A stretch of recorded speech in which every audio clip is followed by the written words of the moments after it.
You're at RT Podcast.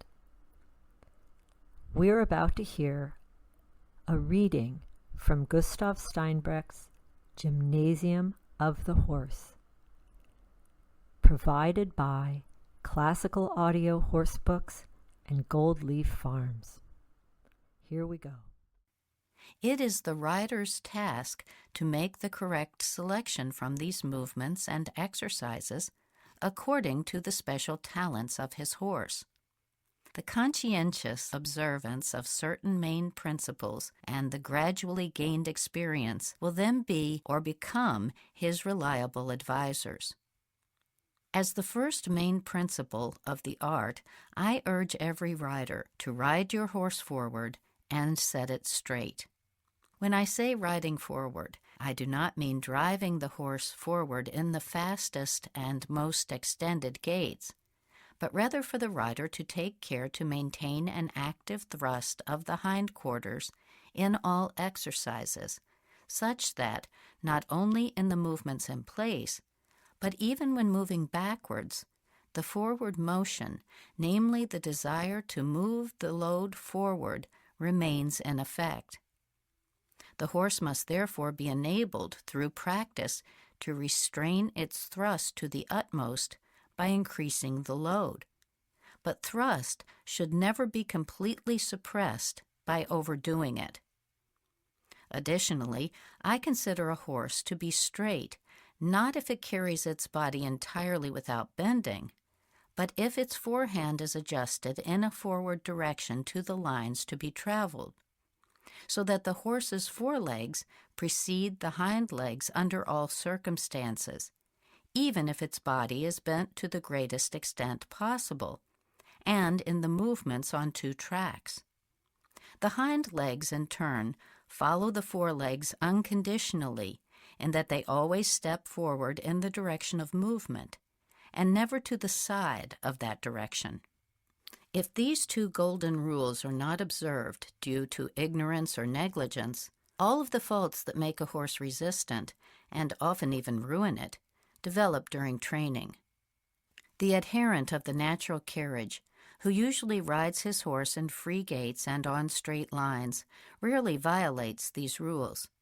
We find in his horses innate faults that are caused by temperament, excitable nerves, or faulty eyesight, but rarely do we find stubbornness or learned vices. The trainer, however, has a difficult task in this respect right from the start, because he works his horse in a limited space and is continuously forced to ride turns, that is, to artificially adjust the forehand forward. He cannot accomplish this by guidance alone, but must support the work of his hands with his legs in order to cause the hind legs to follow correctly. This following alone determines the way of going, because the thrust of the hindquarters becomes more effective the straighter it acts against the body mass, according to the principle that a pushing or lifting force must always be directed toward the center of gravity of the load. When moving on a curved line, this includes all turns on one track. The horse must be part of this line. It must be bent in its body to the extent required by the curve. The degree of the required bend depends on the size of the circle on which the horse moves. The smaller the circle, the greater the bend. This bend must extend over the entire spinal column so as not to have an adverse effect on the horse's way of going. The spinal column forms the firm basis to which the remaining parts of the skeleton are attached, either directly or indirectly. The skeleton, in turn, not only serves as a firm support for the muscles, but also as a protection for the precious internal organs. In the center of the vertebrae, well protected as an extension of the brain, extends the spinal cord, which provides the entire body with the nervous system, the organ of sensation and animation. The direction of this main stem, therefore, also primarily determines the activity of the individual limbs during movement. To work it correctly, namely make it flexible, is one of the main tasks of a trainer.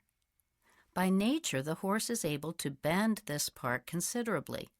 The strong bends and curvatures that it is able to perform voluntarily, which are stronger than any ridden movement would require, are sufficient proof.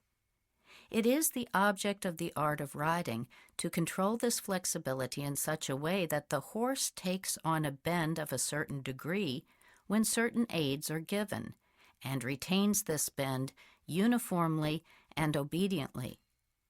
This then gives the rider the means to turn his horse easily and reliably, and doing so to put more weight on its inside hind leg, enabling him to work it successfully. If the lateral bending of the spinal column is developed sufficiently, if the riding of curved lines has accustomed each individual hind leg to carrying a greater load, if the extensor muscles of the neck are able to yield, and if the resistance of the pull has been overcome, it is time to put the weight on both hind legs. Thanks again to Classical Audio Horsebooks and Gold Leaf Farms for this reading from Gustav Steinbrecht's Gymnasium of the Horse. Join us again for the next RT podcast.